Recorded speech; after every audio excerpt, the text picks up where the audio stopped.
है। इसमें आपको क्या बताया जा रहा है, the exchange of segment results in the recombination of genetic information. अब जब मैंने पीछे एक्सप्लेन किया कि किस तरह दो non sister chromatids of homologous chromosome के दरमियान आपस में सेगमेंट्स एक्सचेंज किए गए हैं, ठीक है। जब दोनों ने आपस में सेगमेंट एक्सचेंज किए तो इसके नतीजे में क्या हो गया कि रिकम्बिनेशन हो गई, जेनेटिक इन्फॉर्मेशन में अल्टरेशन हो गई। कुछ डीएनए या कुछ पार्ट ऑफ डीएनए जो था वो फादर के क्रोमैटिड से मदर के क्रोमैटिड में गया और कुछ मदर के क्रोमैटिड से फादर के क्रोमैटिड में गया, तो चेंजिंग आ गई, ठीक है। बीच में जो कुछ क्रोमैटिड्स थे वो सेम नहीं रहे, जेनेटिक वेरिएशन आ गई, जेनेटिक चेंजेस हो गए, अल्टरेशन हो गई, पहले वो जैसा था वो वैसा नहीं रहा, उसमें चेंजेस आ गई।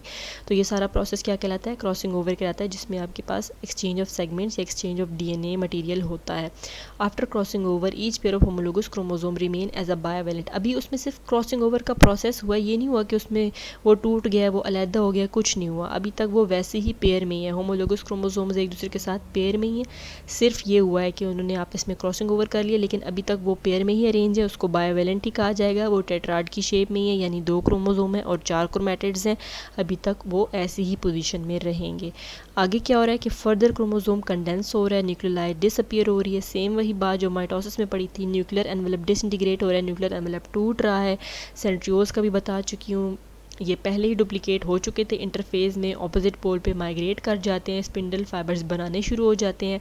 अब इसमें मैंने ये भी अच्छे से एक्सप्लेन किया था कि काइनेटोकोर स्पिंडल फाइबर्स क्या होते हैं और नॉन काइनेटोकोर फाइबर्स क्या होते हैं।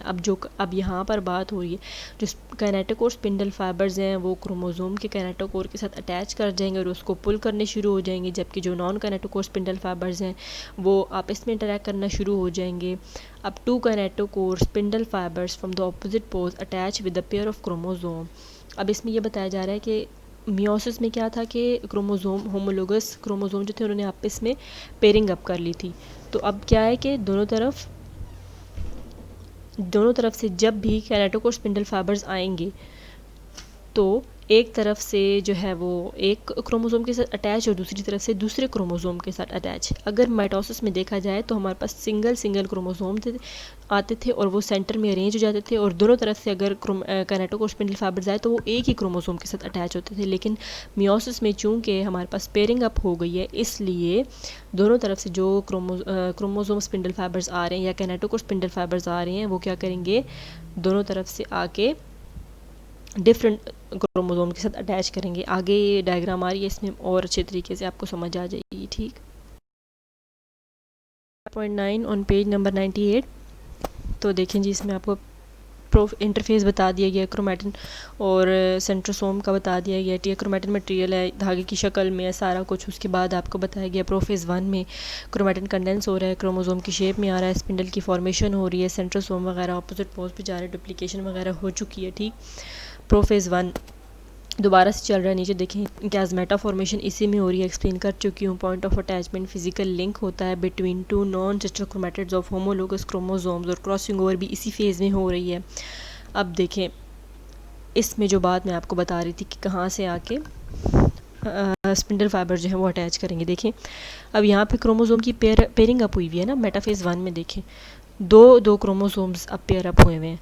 तो अब जो राइट साइड से स्पिंडल फाइबर्स आ रहे हैं वो एक क्रोमोसोम के साथ अटैच करें, जो ऑपोजिट साइड दूसरी साइड से आ रहे हैं लेफ्ट साइड से वो ब्लू वाले के साथ अटैच करें। दोनों तरफ से जो है ना दोनों क्रोमोसोम्स के साथ अटैच करें। माइटोसिस में ये था कि एक ही क्रोमोसोम होता था सेंटर में, बिल्कुल लाइन अप हुए होते थे वो सेंटर में, और दोनों तरफ से जो है जब स्पिंडल फाइबर्स आते थे वो एक ही क्रोमोसोम के साथ अटैच होते थे। लेकिन यहाँ पर ऐसा नहीं है, यहाँ पर जब क्रोमोसोम ने पेयरिंग की हुई आपस में, होमोलोगस क्रोमोसोम पेयर अप हुए हैं, तो एक साइड पे पिंक क्रोमोसोम आ रहा है और एक साइड पे ब्लू क्रोमोसोम आ रहा है। तो दोनों तरफ से जब स्पिंडल फाइबर्स आ रहे हैं तो एक तरफ से वो पिंक वाले के साथ अटैच हो रहे हैं, दूसरी तरफ से वो ब्लू वाले के साथ अटैच हो रहे हैं, ठीक है। तो यही बात इसमें डिफरेंस ये है माइटोसिस और मियोसिस में। यहाँ पर भी डिफरेंस आ रहा है कि उसमें जो है दोनों तरफ से जब स्पिंडल फाइबर्स आते हैं तो वो एक ही क्रोमोसोम के साथ अटैच करते हैं, लेकिन जब मियोसिस में आ रहे हैं दोनों तरफ से तो वो डिफरेंट क्रोमोसोम्स के साथ यानी 2 क्रोमोसोम्स के साथ अटैच करेंगे, ठीक।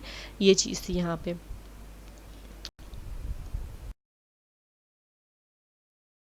लेते हैं the pairs of homologous chromosomes align along equatorial plane forming the metaphase plate. अब इसमें भी वही बात होगी, बेशक उन्होंने पेयर बनाया हुआ है पेयर ऑफ होमोलोगस क्रोमोसोम, वो भी क्या करेंगे बिल्कुल सेंटर में अरेंज कर लेंगे और क्या बनाएंगे मेटाफेज प्लेट बनाएंगे। मेटाफेज प्लेट वही रीजन है जहाँ पर क्रोमोसोम दोनों ऑपोजिट पोल से इक्वल डिस्टेंस पे आके अरेंज हो जाते हैं, ठीक है। मेटाफेज में माइटोसिस में भी यही हो रहा था कि क्रोमोसोम वापस एक जो है वो सेंटर में आके अलाइन हो रहे थे और इसमें भी आके अलाइन हो रहे हैं। फ़र्क इतना है कि वहाँ पर pair of homologous chromosome mitosis में नहीं था, लेकिन मियोसिस में पेयर ऑफ होमोलोगस क्रोमोसोम्स आ रहा है, ठीक है। साइड पे ब्लू बॉक्स है, साइड बॉक्स है। इन 1911 the American geneticist Thomas Hunt Morgan observe the phenomena of crossing over in the fruit fly Drosophila melanogaster. Drosophila melanogaster जो है वो आपके पास नाम है इसका, जो कॉमन फ्लाई होती है ना, मक्खियाँ जो होती हैं, कॉमन मक्खी, ये जो घरों में भी अक्सर होती हैं, इसको हम, इसका जो नाम है ना, इसको हम कहते हैं ड्रोसोफिला मेलानोगास्टर। तो 1911 में जो है टी.एच. मॉर्गन था, उसने सबसे पहले क्रॉसिंग ओवर का फिनोमेना इस फ्रूट फ्लाई में देखा था, ठीक है, इस मक्खी में ऑब्जर्व किया था। इतनी सी बात बताइए, याद रखें, ये MCQ वगैरह में पूछा जा सकता है, ये ईयर पूछा जा सकता है, साइंटिस्ट का जेनेटिसिस्ट का नाम पूछा जा सकता है, और ये भी पूछा जा सकता है कौन सा फिनोमेना उसने ऑब्जर्व किया था और किस चीज़ में ऑब्जर्व किया था, ठीक। और उसके बाद देख लेते हैं कि एनाफेज में क्या हो रहा है। Kinetochore spindle fibres shorten, it results in pulling apart the chromosome of each pair. Anaphase 1 में भी यही हो रहा है कि स्पिंडल फाइबर्स क्या कर रहे हैं, एक स्पिंडल फाइबर्स अपनी तरफ क्रोमोसोम को पुल कर रहे हैं, ठीक है। और क्या हो जाता है कि इसके नतीजे में क्रोमोसोम जो है एक दूसरे से अलहदा होने शुरू हो जाते हैं। Since one chromosome is pull toward one pole, two haploid sets are formed, each chromosome still contains a pair of sister chromatids. अब इसमें क्या हो जाता है कि यहाँ पर क्रोमोसोम अटैच हुए थे ना एक दूसरे के साथ, पेयर अब क्रोमोसोम्स ने किया हुआ था आपस में। तो अब दोनों तरफ से जब कैनेटोकोर स्पिंडल फाइबर्स ने पुल करना शुरू किया तो एक एक क्रोमोसोम ऑपोजिट पोल पे पूरा का पूरा क्रोमोसोम चला गया। अगर हम माइटोसिस की बात करते हैं तो उसमें क्रोमोसोम बीच में से बिल्कुल टूट जाता है और उसके क्रोमैटिड्स जाते हैं ऑपोजिट पोल्स पे, लेकिन इसमें चूँकि क्रोमोसोम्स आपस में पेयर अप हुए हैं, इसलिए पहली एनाफेज में क्या होगा कि पूरा पूरा एक क्रोमोसोम ऑपोजिट पोल पे चला जाएगा, ठीक। अब उसकी सिस्टर क्रोमैटिड्स फ़िलहाल सेपरेट नहीं हुए हैं, पूरा पूरा क्रोमोसोम गया है दूसरे पोल की तरफ, तो इसलिए यहाँ पर ये बोल रहा है कि each chromosome still contains a pair of sister chromatids. अभी पूरा पूरा एक क्रोमोसोम ऑपोजिट पोल की तरफ गया है, क्रोमैटिड्स की डिवीजन नहीं हुई है, पूरा क्रोमोसोम उठ के दूसरे पोल पे जा रहा है, इसलिए हर क्रोमोसोम के पास अभी भी सिस्टर क्रोमैटिड्स मौजूद हैं, ठीक।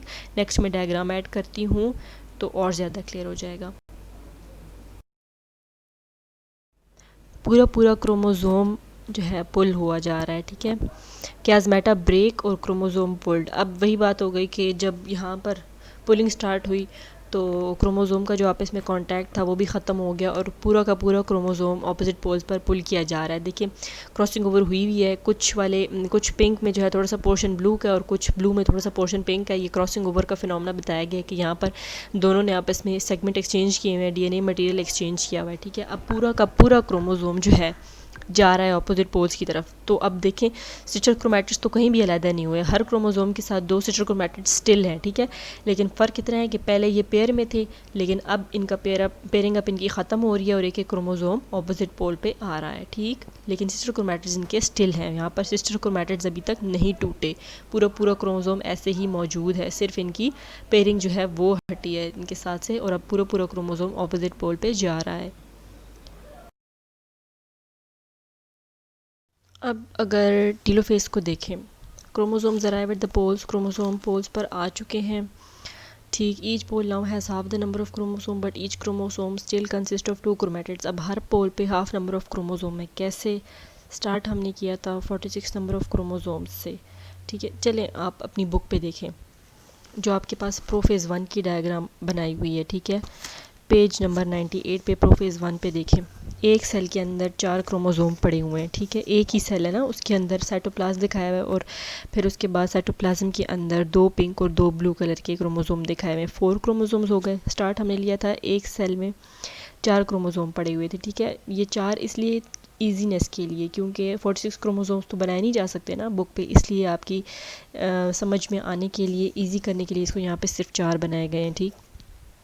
अब यहाँ पर देखिए स्टार्टिंग विद प्रोफेज़ 1, यहाँ पर आपके पास थे 4 क्रोमोसोम्स इन 1 सेल, लेकिन जैसे ही आप टीलोफेज़ पे आइए, जो इमेज आपके सामने शो हो रही है, इसमें क्या हुआ कि अब 2 सेल्स बन गए, 2 डॉटर सेल बने, लेकिन दोनों डॉटर सेल में क्या हो गया कि 2-2 क्रोमोसोम्स आ गए। पहले एक सेल में 4 क्रोमोसोम थे ना, लेकिन जब उस एक से आगे टीलोफेज़ 1 में आते आते 2 डॉटर सेल बने, तो अब हर एक सेल में 2-2 फुल क्रोमोसोम्स हैं, यानी कि एक में 4 नहीं आए, तो नंबर रिड्यूस हो गया। पहले 4 थे एक सेल में, लेकिन अब दो डॉटर सेल बने, दोनों में 2-2 क्रोमोसोम्स आ गए, तो ये क्या हो गया, नंबर रिड्यूस हो गया, यानी 4 से 2 हो गए। ठीक, अगर इसी तरह अगर हम 4 की जगह 46 की बात करें ना, तो स्टार्ट हमने किया अगर 46 से, तो यहाँ पर शुरू में 4 के बाद एंड में 2 हो गए ना, तो अगर 46 हम शुरू में लें और एंड में आ जाएं, तो 46 का हाफ क्या होता है, 23 होता है ना, तो दोनों में 23 आ गए। तो इस तरह यहाँ पर रिडक्शन डिवीजन हो गई। अब ये हेप्लॉइड हो चुका है यहाँ पे, लेकिन क्या होगा, अब देखें, each pole now has half the number of chromosome, chromosome का नंबर तो हाफ हो गया, लेकिन क्रोमोसोम के जो क्रोमैटिड्स हैं ना, वो स्टिल अभी तक हर क्रोमोसोम के 2-2 क्रोमैटिड्स हैं। ठीक है, अब इस चीज़ को हमने बैलेंस करना है। ठीक है, इस चीज़ को बैलेंस करने के लिए अब क्या होगा कि दोबारा से आगे फर्दर मियोसिस 2 डिवीज़न होगी। ठीक, क्योंकि हमें 4 सेल्स चाहिए ना, तो इसलिए आगे फर्दर हम मियोसिस 2 को कंटिन्यू रखेंगे। ठीक, अब यहाँ पर आगे क्या लिखा है, स्पिंडल नेटवर्क डिसअपियर, स्पिंडल का नेटवर्क भी अब यहाँ पर आके डिसअपियर होना शुरू हो जाता है। ठीक है, न्यूक्लियर एनवेलप दोबारा से आ जाता है अराउंड ईच हेप्लॉइड सेट। अब देखें, ये जो दोनों तरफ जो आपको पिंक सी सर्कल में इनक्लोज नज़र आए क्रोमोसोम, अब ये न्यूक्लियर एनवेलप बनना शुरू हो गया दोबारा से, इनके इर्द गिर्द ईच हेप्लॉइड सेट के इर्द गिर्द दोबारा से न्यूक्लियर एनवेलप बन गया। अब क्रोमोसोम यहाँ पर दोबारा से क्रोमोसोम अनकॉइल बैक इनटू क्रोमैटिन। ठीक, अब क्या हो गया कि आपके पास दोबारा होगी अगली डिवीज़न, जिसको हम कहते हैं मियोसिस 2। अब वो नेक्स्ट में जाके पढ़ते हैं। मियोसिस 2 में आ जाएं, तो मियोसिस 2 में क्या, it is the second part of meiosis and it is similar to mitosis. ये मियोसिस का दूसरा पार्ट है और ये बिल्कुल माइटोसिस जैसा ही होता है। ठीक है, अब इसको प्रोफेज 2, मेटाफेज 2, एनाफेज 2, टीलोफेज 2 में डिवाइड किया गया, बिल्कुल माइटोसिस की तरह ही होता है। अगर आप सेल्स की शेप देखें, ठीक है, आगे मैं डायग्राम भी ऐड कर दूँगी, लेकिन अगर आप अपनी बुक में फिगर 5.10 देखें पेज नंबर 99 पे, तो दोबारा से इसकी बिल्कुल वैसी शेप, अब 2 सेल्स आपको बताए गए हैं। ठीक है, दोनों में 2-2 क्रोमोसोम प्रेजेंट है। ठीक है, अब यहाँ पर प्रोफेज 2 के बारे में बताया जा रहा है। Prophase 2 takes much less time compare to prophase 1। अब प्रोफेज 1 से जो है अगर कंपेयर करें प्रोफेज 2 को, तो थोड़ा कम टाइम लेता है। In this prophase nuclei nuclear envelope disappear and chromatin condenses. अब यहाँ पर क्या होगा ना कि दोबारा से वही चीज़ शुरू हो गई कि दोबारा से अब न्यूक्लियर एनवेलप डिसइंटीग्रेट होना शुरू हो जाएगा। अब ये जो आप डार्कली स्टेन बॉडी, अगर आप अपनी बुक पेज नंबर 99 पे देखें, तो ब्लैक कलर की डार्कली स्टेन बॉडी आपको नज़र आ रही है, ये भी गायब हो जाएगी और दोबारा से क्रोमैटिन कंडेंस हो जाएगा और दोबारा से क्रोमोसोम की शेप में आ जाएगा। अब याद रखिए, टीलोफेज 1 में ना ये क्रोमोसोम दोबारा से क्रोमैटिन की शेप में आ गए थे, लेकिन जब मियोसिस 2 स्टार्ट हुई तो दोबारा से इन्होंने कंडेंस होना शुरू कर दिया, क्रोमोसोम दोबारा से बनने शुरू हो गए, अपने कॉम्पैक्ट स्टेज में आने शुरू हो गए। अब वही बात होगी, सेंट्रोल ऑपोजिट पोल पे गए, वहाँ पर फाइबर्स बनाए। मेटाफेज 2 में फिर क्रोमोसोम जो है chromosome attach with kinetochore spindle fibres in the line at the centre. वही बात होगी, क्रोमोसोम बिल्कुल सेंटर में अरेंज हो गए, कैनेटोकोस्पिंडल फाइबर्स उनके साथ अरेंज हो गए। फिर एनाफेज 2 आ गई, सेंट्रोमियर्स। यहाँ पर एनाफेज 2 में क्या होगा कि बिल्कुल centromeres are cleaved and sister chromatids are pulled apart. अब एनाफेज 2 में क्या हो जाएगा कि सिस्टर क्रोमैटिड्स, अब यहाँ पर पूरे क्रोमोसोम की ब्रेकेज हो जाएगी। पहले नहीं हो रही थी क्योंकि पूरा का पूरा क्रोमोसोम ऑपोजिट पोल पे आ रहा था, लेकिन अब एनाफेज 2 में जो है सिस्टर क्रोमैटिड्स की भी अलग होगी। यहाँ पर ये भी आप इसमें टूट जाएंगे, ठीक है, और ऑपोजिट पोल पे चले जाएंगे। Sister chromatids are now called sister chromosome. अब देखिए, पहले इनको सिस्टर क्रोमैटिड्स कहा जा रहा था, लेकिन जैसे ही इनके बीच में से पार्टीशन हुई, ऑपोजिट पोल पे चले गए, अब तो ये पूरा प्रॉपर एक क्रोमोसोम कहलाएंगे। अब इसको हम सिस्टर क्रोमैटिड नहीं बल्कि सिस्टर क्रोमोसोम कहेंगे एनाफेज 2 में। एनाफेज 2 की बात हो रही है, ठीक है। Telophase 2 is marked with uncoiling of chromosome into chromatin. अब टीलोफेज 2 पे जब आ गए तो यहाँ पर दोबारा से क्रोमोसोम अनकॉइल होकर फिर से क्रोमैटिन बन जाएगा, दोनों के इर्द गिर्द न्यूक्लियर एनवेलप आ जाएगा, ठीक है। क्लीवेज और cell wall formation eventually produces a total of 4 daughter cell each with haploid set of chromosome. और फिर आखिर में आके 4 सेट ऑफ क्रोमोसोम बन जाएंगे, ठीक है, 4 डॉटर सेल बनेंगे और each with haploid set of chromosome, और सब में 23 नंबर ऑफ क्रोमोसोम होगा। ये मैं डायग्राम आगे ऐड करती हूँ, उसके साथ एक्सप्लेन करती हूँ।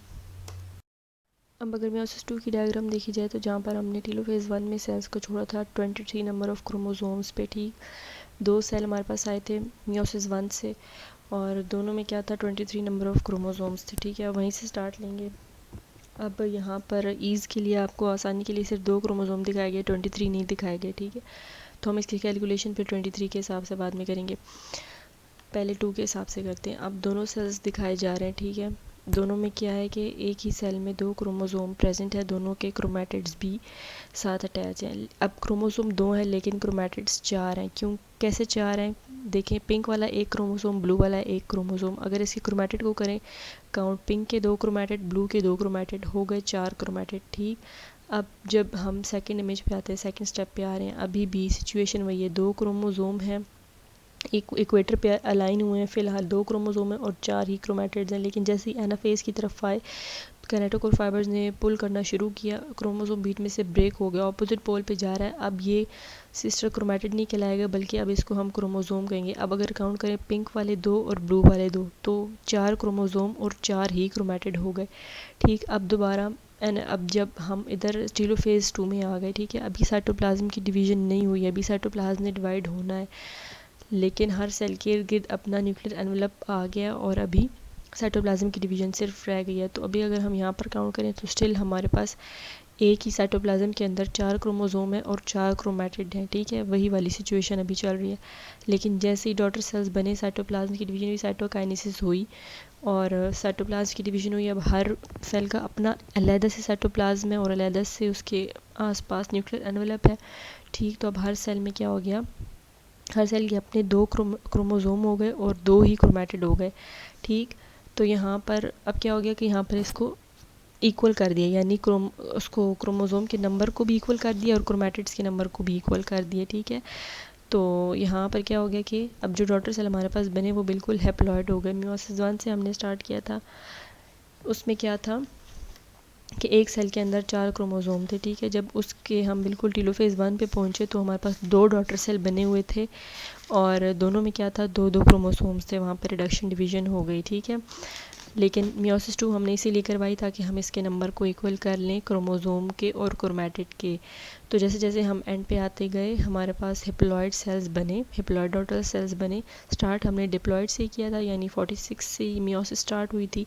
लेकिन जैसे जैसे उसमें डिवीज़न होती गई तो क्या हो गया कि वो 23 नंबर ऑफ़ सेल्स पे आ गई, यानी 4 सेल्स हमारे पास बने और दोनों में क्या था कि 4 सेल्स हमारे पास बने और सब में 23 नंबर ऑफ़ क्रोमोसोम्स थे, ठीक है।